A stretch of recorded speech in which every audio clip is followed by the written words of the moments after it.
Alors, correction des exercices pour les quatrièmes. Exercice 2, page 277, 29, page 270, 22, page 269.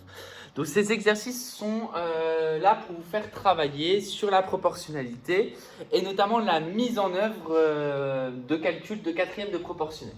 Donc là, je vais commencer dans l'ordre des pages, en fait, par le 22, puis ensuite le 29, puis le 2, puisqu'il y a une certaine progression. Dans le 22, on vous donne un tableau et on vous demande plusieurs méthodes pour le compléter. Donc j'en donnerai deux, maintenant peut-être une troisième, on verra. Donc c'est bien un calcul de quatrième proportionnel, puisqu'on a un tableau avec deux grandeurs qui sont données, donc c'est comme dans le cours. À vous d'essayer de mettre en œuvre des stratégies pour réussir à calculer x, à calculer y. Donc première stratégie, comme dans le cours, c'est le calcul du coefficient de proportionnalité. Donc le calcul du coefficient, si je le calcule, j'écris que je le calcule. Le calcul du coefficient, donc je le note ici fois A, puisque vous voyez qu'il y a déjà x et y qui ont été choisis. Vous pouvez noter fois B, fois ce que vous voulez. Et donc il va vérifier 2 fois A égale 3,6. C'est-à-dire que je pose la question, par combien il faut que je multiplie A, par combien il faut que je multiplie 2 pour obtenir 3,6. La réponse est donc égale à 3,6 divisé par 2, c'est-à-dire 1,8. Donc le calcul du coefficient, je le fais, et ensuite je donne la signification, ça veut dire qu'on parcourt 1,8 mètres par tour de pédalier.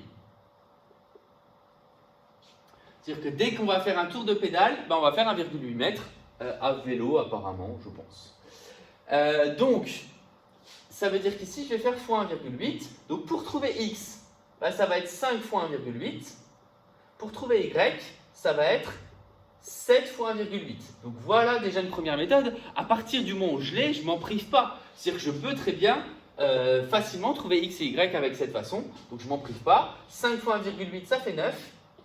Et y, 7 fois 1,8, ça fait 12,6 si je ne me trompe pas. Et donc du coup, ça me permet de trouver x et y de la première méthode. Deuxième façon, je vais utiliser un produit en croix pour trouver x, et pour trouver y, je vais utiliser la linéarité. Je pourrais utiliser la linéarité également pour x. Donc là, je vais quand même vous préciser les deux façons. Donc je le fais d'abord par produit en croix pour x, donc égalité. Donc en utilisant le produit en croix,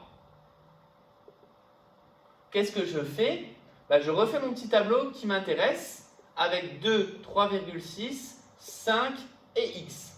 Donc pour trouver x, je vais faire le produit rouge qui est égal au produit vert. Le produit rouge qui est égal au produit vert, c'est 2 fois x qui est égal à 5 fois 3,6. J'obtiens donc 2 fois x égale, donc 5 fois 3,6, ça fait 15, ça fait 18. Donc 18, ça c'est le résultat du produit vert. Donc j'ai 2 fois quelque chose qui vaut 18, je marque 19 mais c'est 18. Ça me fait donc du coup dire que x égale 18 divisé par 2, c'est-à-dire x égale 9. Et je retrouve la même chose à l'aide du produit en croix. Maintenant, la linéarité, c'est me poser la question, est-ce que je peux passer facilement de 2 à 5? Oui, en multipliant par 2,5. Si je fais 2 fois 2,5, je trouve 5. Et là où c'est plus compliqué, si je fais 3,6 fois 2,5, je suis censé retrouver 9. Donc là, clairement, la linéarité, elle ne saute pas aux yeux. Ça donne une opération de décimaux à calculer, 3,6 fois 2,5. Je vous rappelle au passage que vous êtes censé le faire sans calculatrice. Maintenant, pour y, par contre, je pourrais aussi utiliser le produit en croix. Donc pour y par produit en croix, ça serait reprendre 2 et 3,6 parce que je vous rappelle qu'on réutilise toujours des valeurs sûres et 7 et y. Donc j'aurai mon produit rouge 2 fois y qui serait égal à 7 fois 3,6 mon produit vert et ça me permettrait de trouver que y vaut 12,6. Maintenant, moi, ce n'est pas de la façon là que je vais le faire. Je vais marquer qu'ici, ça fait 9 et je vais utiliser la linéarité de mon tableau. La linéarité de mon tableau, je remarque que j'ai 2 tours et 5 tours et que je veux 7 tours. Donc, il suffit juste que j'additionne 2 plus 5, ça fait 7. Donc en additionnant 2 tours plus 5 tours, je trouve 7 tours. Donc en additionnant 7 tours représente donc 3,6 plus 9, c'est-à-dire 12,6 mètres. Donc là, clairement, c'est la méthode la plus simple. Bien plus simple que le produit en croix, même plus simple que multiplier par 1,8. Donc voilà pour cet exercice qui mettait en œuvre donc différentes façons. Vous, à partir du moment où on contrôle, vous en maîtrisez une, ça suffira. Je me permets donc, bon, je vais voir si j'ai la place ici, et ensuite j'effacerai. Le 29. Donc dans le 29, là, on est dans un vrai problème de proportionnalité, c'est-à-dire que vous ne voyez pas de tableau. Et donc, du coup, la première chose à faire, ça va être à vous de faire un tableau. Plus vous allez réussir à schématiser ça sous forme de tableau, plus vous allez réussir tout simplement à résoudre les problèmes, parce que vous allez réussir à mettre en œuvre des choses comme ça, comme c'est présenté sous cette forme. Donc, c'est pas forcément, c'est une difficulté supplémentaire. Alors, on nous dit que la quantité de croquettes que Valérie donne chaque jour à ses 2 chiens, donc il y a Filou et Réglisse, est proportionnelle au poids. Donc ça veut dire que je sais que le poids du chien, donc il y a 12 kg et il y a 40 kg, est proportionnel du coup aux croquettes, à la quantité de croquettes. Donc quantité en grammes. Donc pour un chien de 12 kg, c'est-à-dire il faut 150 grammes. Et on se pose la question pour un chien de 40 kg. Donc ça veut dire qu'au total, ici, soit je calcule le coefficient de proportionnalité, soit je regarde est-ce que c'est facile de passer de 12 à 40, en réponse c'est non, ou soit je fais un produit en croix, tout simplement, qui me permet de trouver la valeur manquante, c'est-à-dire de calculer la 4e proportionnelle. Donc là, je pense que le calcul du coefficient de proportionnalité est... est-ce que c'est gérable? Oui, ça a l'air d'être gérable. Donc du coup, quand je parle de gérable, c'est est-ce que ça donne un nombre entier? Parce que si ça donne une fraction, vous allez être embêté. Donc je vais passer par le calcul du coefficient. C'est-à-dire, donc calcul du coefficient.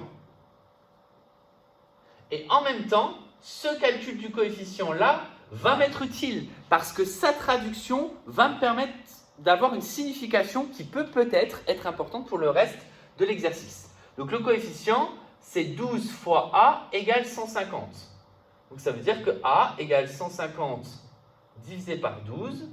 150 divisé par 12, je dirais que ça fait donc 3 fois 4, 3 fois 50, donc 50 divisé par 4, 50 divisé par 2, ça fait 25. 25 divisé par 2, ça fait 12,5. Donc je dirais 12,5. Petite vérification calculatrice quand même, parce que j'ai pas envie de recommencer la vidéo. 150 divisé par 12, ça fait bien 12,5. À quoi est-ce qu'il correspond? Il correspond du coup à la quantité en grammes pour 1 kg. Donc pour 1 kg, ces chiens, par kilo, ces chiens ont besoin de 12,5 grammes. Ce qui signifie que pour un chien qui fait 40 kg, on va faire 40 fois 12,5. Donc là, de toute façon, c'était le coefficient donc ici. 40 fois 12,5, ça donne donc 500. Donc, réponse ici, 500 grammes. Donc, il va falloir une phrase réponse ici, pas que le tableau. Le tableau est un outil. Quand on vous pose une question, il faut une phrase réponse. Donc, je le fais oralement parce que j'ai plus de place. La quantité de croquettes qu'elle donne chaque jour à Réglisse est donc 500 grammes. Donc, Réglisse mange 500 grammes de croquettes. Maintenant, on passe sur une question totalement différente. On sait qu'elle va nourrir ses 2 chiens et qu'elle a un sac de 2,5 kg. Et donc, du coup, pour nourrir ces 2 chiens, il faut savoir par jour déjà combien elle a besoin de croquettes. Pour un jour, elle a besoin du coup d'additionner les deux. Donc, c'est-à-dire elle a besoin de 650 grammes de croquettes. Donc, question B, pour un jour, elle a besoin de 650 g de croquettes. Pourquoi? 150 pour Philou et 500 pour Régis. Et donc du coup, on cherche à savoir combien de jours elle peut faire avec 2,5 kg. Cette fois-ci, c'est un autre tableau de proportionnalité. Cette fois-ci, c'est les jours. Donc un jour, 650 g et les croquettes. Donc question totalement différente. Et on cherche avec, du coup, ça c'est les croquettes en grammes. Et donc du coup, si on vous les donne en kilos, c'est 2500 ici. Et on cherche du coup à savoir ici combien il faut. Alors là, du coup, on a rapidement le coefficient. Ou alors on peut faire un produit en croix, peu importe. En tout cas, il nous manque la case là. Pour la trouver, clairement, on va faire un jour, ici c'est fois 650. Donc dans l'autre sens, on va diviser par 650. Donc là, si vous calculez le coefficient, un jour donne 650. Donc c'est vraiment le retour à l'unité. Ça veut dire qu'on fait fois 650.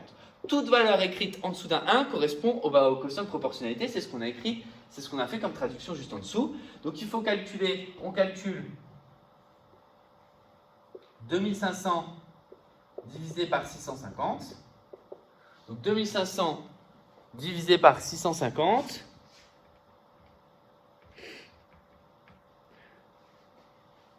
Ça fait environ 3,8. Donc pendant combien de jours elle va pouvoir nourrir ses deux chiens avec 2500 grammes?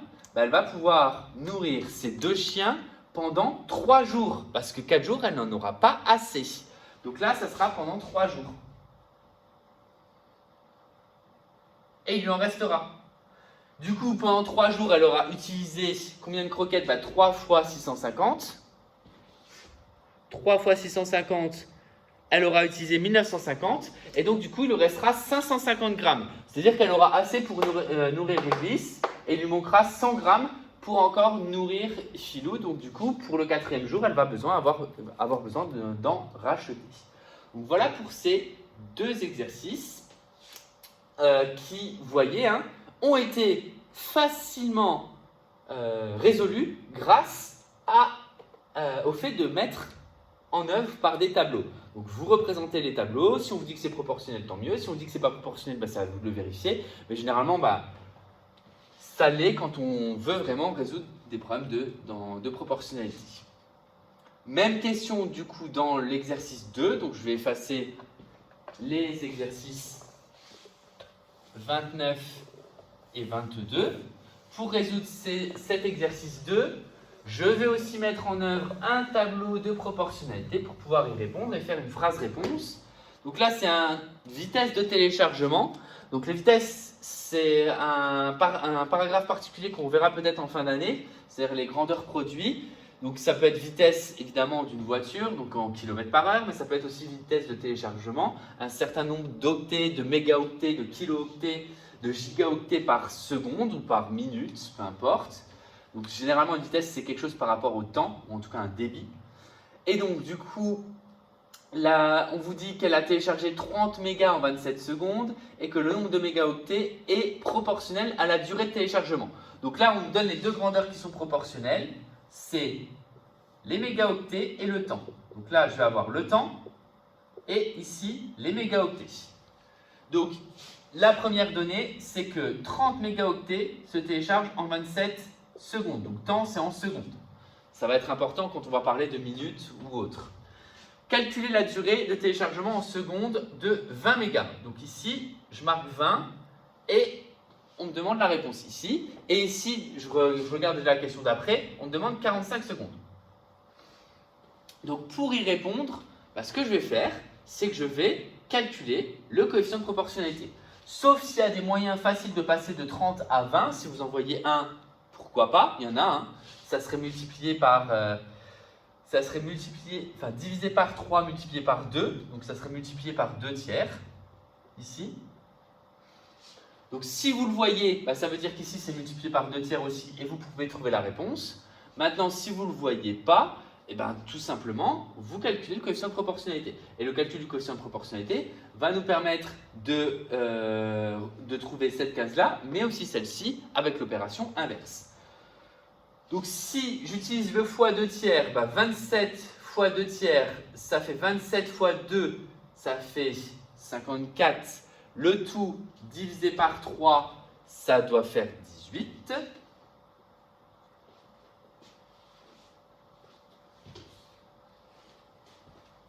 Maintenant, si je n'utilise pas fois 2 tiers, mais le coefficient de proportionnalité, donc je cherche pour la question A un nombre qui, donc on marque calcul du coefficient de proportionnalité. Précisez toujours quand vous le calculez. Donc le calcul du coefficient, c'est 27 fois A égale 30. Donc 27 fois combien? Ça fait 30. Ça veut dire que A égale 30 sur 27. Et 30 sur 27, là, on va arriver à une fraction. Donc on ne va pas forcément être avantagé. Donc en fraction, ça donne 10 sur 9. En simplifiant par 3. Donc ça veut dire qu'ici, je fais x 10 sur 9. Donc ici, ça veut dire que je divise par 10 sur 9. Diviser par une fraction, c'est multiplier par l'inverse, c'est-à-dire faire fois 9 sur 10. Donc par exemple, si j'utilise le coefficient de proportionnalité ici, alors attention, hein, la calculatrice va vous afficher 1,111, pas de valeur non décimale dans les coefficients de proportionnalité. Si la division ne tombe pas juste, c'est forcément une fraction. Donc ici, 30 sur 27, ça se simplifie en divisant par 3 en 10 sur 9. Mais ça, non. D'accord? Donc du coup, pour trouver ici, comment je retrouve 18? En faisant 20 fois 9 divisé par 10. 20 fois 9 divisé par 10, on va retrouver 18. Pourquoi? Tout simplement, 20 fois 9, ça fait 180. Divisé par 10, ça fait 18. Et ici, c'est fois 10 divisé par 9. Si je fais ce calcul-là, 45 fois 10, 450. 450 divisé par 9, ça va me donner, du coup, une valeur décimale. Pourtant, on n'est pas censé trouver 50. 450, j'ai fait une erreur de calcul. 450 divisé par 9, on va trouver, normalement, on est censé trouver 50. Ouais, on trouve 50. Donc là, si j'utilise le coefficient de proportionnalité, je trouve 18, je trouve 50. Maintenant, autre façon de faire pour trouver 50, c'est remarquer ici que 30 plus 20, si j'additionne les deux là, ça donne justement 50. Mais pourquoi? Parce que là, j'ai la réponse. Maintenant, si je n'ai pas la réponse, il faut que c'est les cases du dessus qu'il faut que je remarque. 27 plus 18, ça donne 45. Donc, on peut trouver la réponse en additionnant. Donc, pour la question B, on peut utiliser le coefficient de proportionnalité, c'est-à-dire multiplier 45. Donc, pour la question B, on peut faire 45 fois 10 sur 9, ça fait 50. Ou alors, on peut se dire que 27 secondes plus 18 secondes, comme 27 secondes plus 18 secondes égale 45 secondes, par addition, on obtiendra, donc par addition,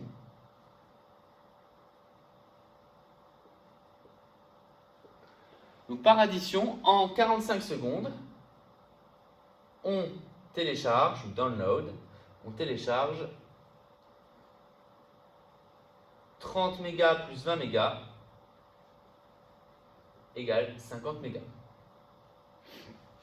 Donc là, voilà, peu importe la méthode, moi ce qui m'intéressait dans cet exercice, c'est vous montrer que le calcul du coefficient de proportionnalité ici n'était pas forcément évident et qu'on peut faire des calculs avec des fractions. C'est pour ça que le chapitre sur les fractions, on l'a vu avant. Vous devez être capable de multiplier par 2 tiers, vous devez être capable de multiplier par 10 sur 9, vous devez être capable de diviser par 10 sur 9 et ne pas passer forcément par des valeurs décimales et ainsi aussi voir qu'on peut quand même trouver des valeurs exactes en passant ensuite par des additions, c'est-à-dire des calculs simples. Évidemment, la méthode dont je n'ai pas parlé et qui fonctionnait aussi, c'était le produit en croix. L'égalité du produit en croix permettait de trouver les résultats sans trop de soucis. Pour trouver ce résultat-là, on avait 27 fois 20 divisé par 30 à faire, ça fait 18. Pour trouver ce résultat qui est ici, on faisait 30 fois 45 divisé par 27 et on trouvait 50 sans trop de problèmes. Mais, encore une fois, voilà, ça reste des calculs pas forcément évidents. Donc, à vous de voir la méthode que vous choisissez. Du moment que vous arrivez à trouver le résultat et à le justifier, et surtout, dans ce type d'exercice, on attend une phrase-réponse parce qu'on vous pose une question et un tableau permet de schématiser les choses et de limiter le nombre d'explications.